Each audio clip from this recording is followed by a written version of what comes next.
آخر انہوں نے کھدائی شروع کر دی۔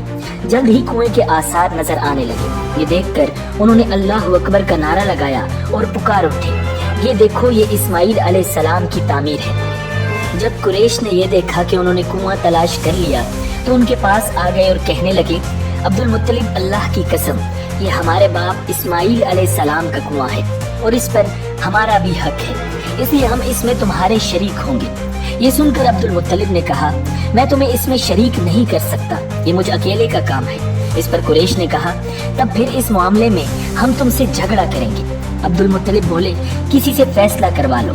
انہوں نے بنو سعد ابن حزیم کی کاہنہ سے فیصلہ کرانا منظور کیا۔ یہ کاہنہ ملک شام کے بالائی علاقے میں رہتی تھی۔ آخر عبد المطلب اور دوسرے قریش اس کی طرف روانہ ہوئے۔ عبد المطلب کے ساتھ عبد مناف کے لوگوں کی ایک جماعت تھی، جبکہ دیگر قبائل قریش کی بھی ایک جماعت ساتھ تھی۔ اس زمانہ میں ملک حجاز اور شام کے درمیان ایک بیابان میدان تھا، وہاں کہیں پانی نہیں تھا۔ اس میدان میں ان کا پانی ختم ہو گیا، سب لوگ پیاس سے بے حال ہو گئے، یہاں تک کہ انہیں اپنی موت کا یقین ہو گیا۔ انہوں نے قریش کے دوسرے لوگوں سے پانی مانگا، لیکن انہوں نے پانی دینے سے انکار کر دیا۔ اب انہوں نے ادھر ادھر پانی تلاش کرنے کا ارادہ کیا۔ عبد المطلب اٹھ کر اپنی سواری کے پاس آئے، جو ہی ان کی سواری اٹھی اس کے پاؤں کے نیچے سے پانی کا چشمہ ابل پڑا۔ انہوں نے پانی کو دیکھ کر اللہ اکبر کا نعرہ لگایا۔ پھر عبد المطلب سواری سے اتر آئے، سب نے خوب سیر ہو کر پانی پیا اور اپنے مشکیزے بھر لیے۔ اب انہوں نے قریش کی دوسری جماعت سے کہا، آؤ تم بھی سیر ہو کر پانی پی لو۔ اب وہ بھی آگے آئے اور خوب پانی پیا۔ پانی پینے کے بعد وہ بولے، اللہ کی قسم اے عبد المطلب، یہ تو تمہارے حق میں فیصلہ ہو گیا۔ اب ہم زمزم کے بارے میں تم سے کبھی جھگڑا نہیں کریں گے۔ جس ذات نے تمہیں اس بیابان میں سیراب کر دیا، وہی ذات تمہیں زمزم سے بھی سیراب کرے گی، اس لیے یہیں سے واپس چلو۔ اس طرح قریش نے جان لیا کہ اللہ تعالیٰ عبد المطلب پر مہربان ہے، لہٰذا ان سے جھگڑا کرنا بے سود ہے اور کاہنہ کے پاس جانے کا کوئی فائدہ نہیں۔ چنانچہ سب لوگ واپس لوٹ آئے۔ واپس آ کر عبد المطلب نے پھر کنویں کی کھدائی شروع کر دی۔ ابھی تھوڑی سی کھدائی کی ہوگی کہ مال، دولت، تلواریں اور زرہیں نکل آئیں۔ اس میں سونا اور چاندی وغیرہ بھی تھی۔ یہ مال و دولت دیکھ کر قریش کے لوگوں کو لالچ نے آ گھیرا۔ انہوں نے عبد المطلب سے کہا، عبد المطلب، اس میں ہمارا بھی حصہ ہے۔ ان کی بات سن کر عبد المطلب نے کہا، نہیں، اس میں تمہارا کوئی حصہ نہیں ہے، تمہیں انصاف کا طریقہ کار اختیار کرنا ہوگا۔ آؤ 500 کے تیروں سے کرا ڈال لیتے ہیں۔ انہوں نے ایسا کرنا منظور کر لیا۔ 2 تیر کعبے کے نام سے رکھے گئے، 2 عبد المطلب کے اور 2 قریش کے باقی لوگوں کے نام کے۔ 5 سا پھینکا گیا تو مال اور دولت کعبہ کے نام کا نکلا، تلواریں اور زرہیں عبد المطلب کے نام اور قریشیوں کے نام کے جو تیر تھے وہ کسی چیز پر نہ نکلے۔ اس طرح فیصلہ ہو گیا۔ عبد المطلب نے کعبے کے دروازے کو سونے سے سجا دیا۔ زمزم کی کھدائی سے پہلے عبد المطلب نے دعا مانگی تھی کہ اے اللہ، اس کی کھدائی کو مجھ پر آسان کر دے، میں اپنا ایک بیٹا تیرے راستے میں ذبح کروں گا۔ اب جب کہ کنواں نکل آیا تو انہیں خواب میں حکم دیا گیا، اپنی منت پوری کرو، یعنی ایک بیٹے کو ذبح کرو۔ حضرت عبد المطلب کو یہ حکم اس وقت دیا گیا جب وہ اپنی منت بھول چکے تھے۔ پہلے خواب میں ان سے کہا گیا کہ منت پوری کرو تو انہوں نے ایک مینڈا ذبح کر کے غریبوں کو کھلا دیا۔ پھر خواب آیا اس سے بڑی پیش کرو، اس مرتبہ انہوں نے ایک بیل ذبح کر دیا۔ خواب میں پھر یہی کہا گیا کہ اس سے بھی بڑی پیش کرو۔ اب انہوں نے اونٹ ذبح کیا۔ پھر خواب آیا اس سے بھی بڑی چیز پیش کرو۔ انہوں نے پوچھا اس سے بھی بڑی چیز کیا ہو سکتی ہے؟ تب کہا گیا اپنے بیٹوں میں سے کسی کو ذبح کرو جیسا کہ تم نے منت مانی تھی۔ اب انہیں اپنی منت یاد آئی، اپنے بیٹوں کو جمع کیا، ان سے منت کا ذکر کیا۔ سب کے سر جھک گئے، کون خود کو ذبح کرواتا؟ آخر عبداللہ بولے، ابا جان آپ مجھے ذبح کر دیں۔ یہ سب سے چھوٹے تھے اور سب سے زیادہ خوبصورت تھے۔ سب سے زیادہ محبت بھی عبد المطلب کو انہی سے تھی، لہٰذا انہوں نے قرعہ اندازی کرنے کا ارادہ کیا۔ تمام بیٹوں کے نام لکھ کر قرعہ ڈالا گیا۔ عبداللہ کا نام نکلا۔ اب انہوں نے چھری لی، عبداللہ کو بازو سے پکڑا اور انہیں ذبح کرنے کے لیے نیچے لٹا دیا۔ جو ہی باپ نے بیٹے کو لٹایا، عباس سے ضبط نہ ہو سکا، فوراً آگے بڑھے اور بھائی کو کھینچ لیا۔ اس وقت یہ خود بھی چھوٹے سے تھے۔ ادھر باپ نے عبداللہ کو کھینچا۔ اس کھینچا تانی میں عبداللہ کے چہرے پر خراشیں بھی آئیں۔ ان خراشوں کے نشانات مرتے دم تک باقی رہے۔ اسی دوران بنو مخزوم کے لوگ آ گئے۔ انہوں نے کہا آپ اس طرح بیٹے کو ذبح نہ کریں، اس کی ماں کی زندگی خراب ہو جائے گی۔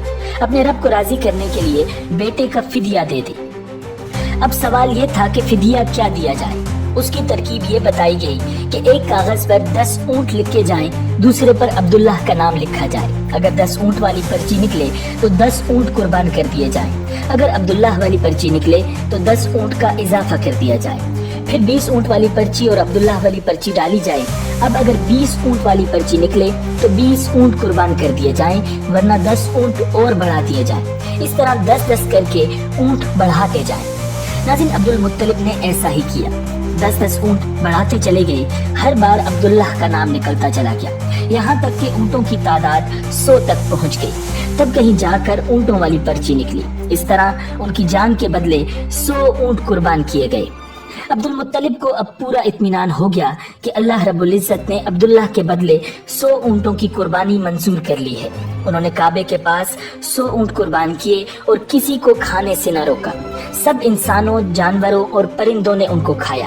امام زہری کہتے ہیں کہ عبد المطلب پہلے آدمی ہیں جنہوں نے آدمی کی جان کی قیمت 100 اونٹ دینے کا طریقہ شروع کیا۔ اس سے پہلے 10 اونٹ دیے جاتے تھے۔ اس کے بعد یہ طریقہ سارے عرب میں جاری ہو گیا، گویا قانون بن گیا کہ آدمی کا فدیہ 100 اونٹ ہے۔ نبی اکرم صلی اللہ علیہ وسلم کے سامنے جب یہ ذکر آیا تو آپ علیہ السلام نے اس فدیہ کی تصدیق فرمائی، یعنی فرمایا کہ یہ درست ہے۔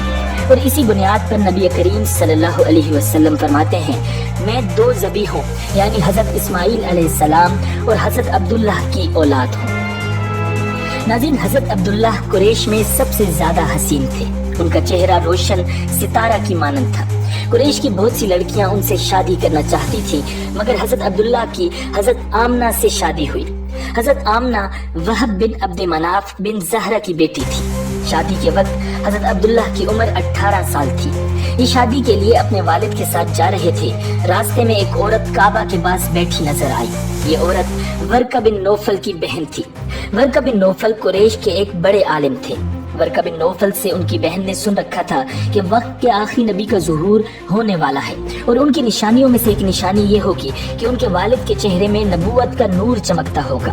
جو ہی اس نے عبداللہ کو دیکھا، فوراً اس کے ذہن میں یہ بات آئی۔ اس نے سوچا ہو نہ ہو یہی وہ شخص ہے جو پیدا ہونے والے نبی کے باپ ہوں گے۔ چنانچہ اس نے کہا، اگر تم مجھ سے شادی کر لو تو میں بدلے میں تمہیں اتنے ہی اونٹ دوں گی جتنے تمہاری جان کے بدلے میں ذبح کیے گئے تھے۔ اس پر انہوں نے جواب دیا، میں اپنے باپ کے ساتھ ہوں، ان کی مرضی کے خلاف کچھ نہیں کر سکتا، نہ ان سے الگ ہو سکتا ہوں، اور میرے والد باعزت آدمی ہیں، اپنی قوم کے سردار ہیں۔ بہرحال ان کی شادی حضرت آمنہ رضی اللہ تعالی عنہا سے ہو گئی۔ آپ قریش کی عورتوں میں نسب اور مقام کے اعتبار سے نہایت افضل تھی۔ حضرت آمنہ رضی اللہ تعالی عنہا حضرت عبداللہ کے گھر آ گئی۔ آپ فرماتی ہیں، جب میں ماں بننے والی ہوئی تو میرے پاس ایک شخص آیا، یعنی ایک فرشتہ انسانی شکل میں آیا۔ اس وقت میں جاگنے اور سونے کی درمیانی حالت میں تھی۔ عام طور پر اس حالت کو غنودگی کہا جاتا ہے۔ اس نے مجھ سے کہا، کیا تمہیں معلوم ہے تم اس امت کی سردار اور نبی کی ماں بننے والی ہو؟ اس کے بعد وہ پھر اس وقت آیا جب نبی اکرم صلی اللہ علیہ وسلم پیدا ہونے والے تھے۔ اس مرتبہ اس نے کہا، جب تمہارے ہاں پیدائش ہو تو کہنا، میں اس بچے کے لیے اللہ کی پناہ چاہتی ہوں ہر حسد کرنے والے کی شر اور برائی سے۔ پھر تم اس بچے کا نام محمد رکھنا، کیونکہ ان کا نام تورات میں احمد ہے اور زمین اور آسمان والے ان کی تعریف کرتے ہیں، جبکہ قرآن میں ان کا نام محمد ہے اور قرآن ان کی کتاب ہے۔ ناظرین، ایک روایت کے مطابق فرشتے نے ان سے یہ کہا، تم وقت کے سردار کی ماں بننے والی ہو۔ اس بچے کی نشانی یہ ہوگی کہ اس کے ساتھ ایک نور ظاہر ہوگا جس سے ملک شام اور بصرہ کے محلات بھر جائیں گے۔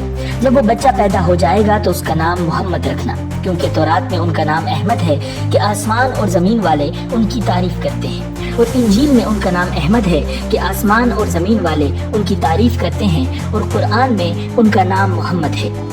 ناظرین، حضرت عبداللہ کے چہرے میں جو نور چمکتا تھا، شادی کے بعد وہ حضرت آمنہ کے چہرے میں آ گیا تھا۔ امام زہری فرماتے ہیں، حاکم نے یہ روایت بیان کی ہے اور اس کو صحیح قرار دیا ہے کہ صحابہ رضی اللہ تعالی عنہم نے حضور نبی اکرم صلی اللہ علیہ وسلم سے عرض کیا، اے اللہ کے رسول، ہمیں اپنے بارے میں کچھ بتائیے۔ آپ صلی اللہ علیہ وسلم نے ارشاد فرمایا، میں اپنے باپ ابراہیم علیہ السلام کی دعا ہوں، اپنے بھائی عیسیٰ علیہ السلام کی بشارت اور خوشخبری ہوں۔ جب میں اپنی والدہ کی شکم میں آیا تو انہوں نے دیکھا گویا ان سے ایک نور ظاہر ہوا ہے جس سے ملک شام اور بصرہ کے محلات روشن ہو گئے ہیں۔ حضرت آمنہ نے حضرت حلیمہ سعدیہ سے فرمایا تھا، میرے اس بچے کی شان نرالی ہے، یہ میرے پیٹ میں تھے تو مجھے کوئی بوجھ اور تھکن محسوس نہ ہوتی تھی۔ حضرت عیسیٰ علیہ السلام وہ آخری پیغمبر ہیں جنہوں نے آپ صلی اللہ علیہ وسلم کی آمد کی خوشخبری سنائی ہے۔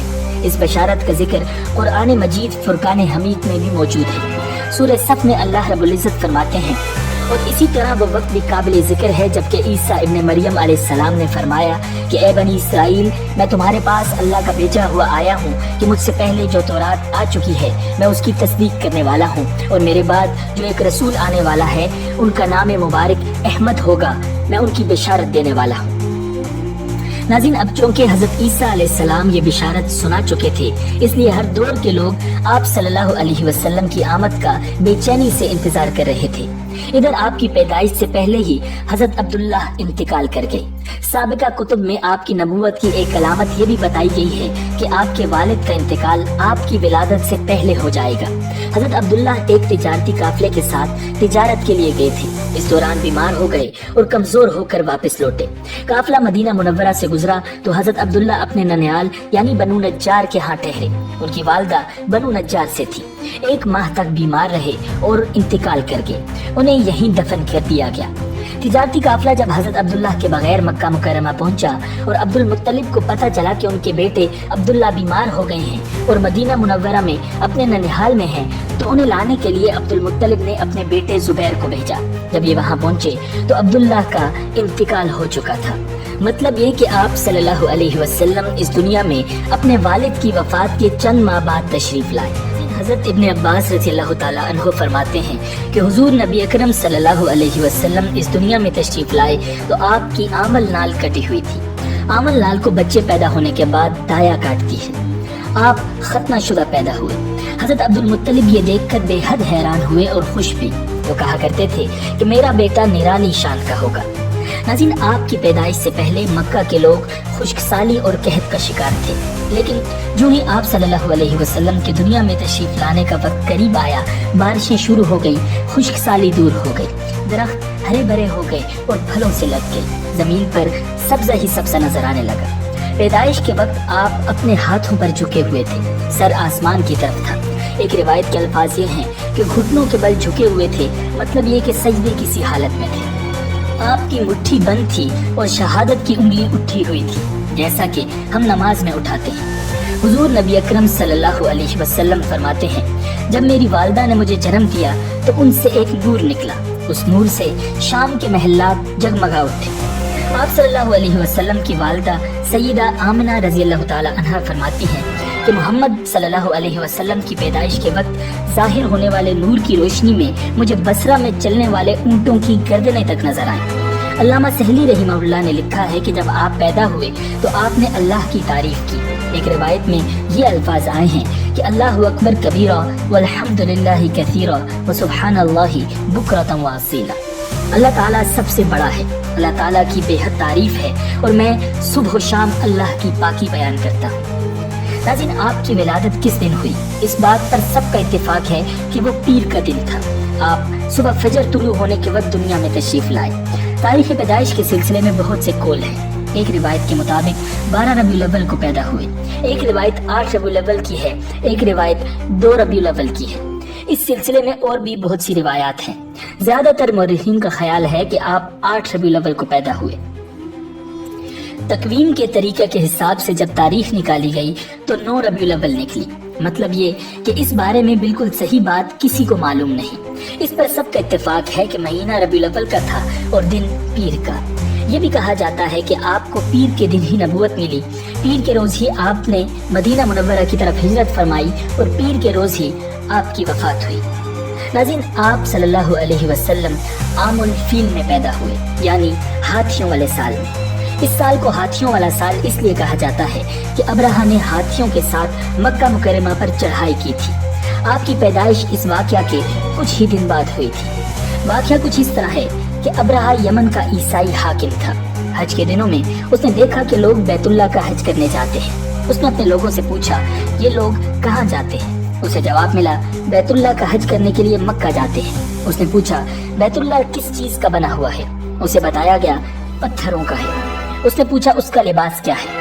بتایا گیا ہمارے ہاں سے جو دھاری دار کپڑا جاتا ہے اس سے اس کی پوشاک تیار ہوتی ہے۔ ابرہہ عیسائی تھا۔ ساری بات سن کر اس نے کہا مسیح کی قسم میں تم لوگوں کے لیے اس سے اچھا گھر تعمیر کروں گا۔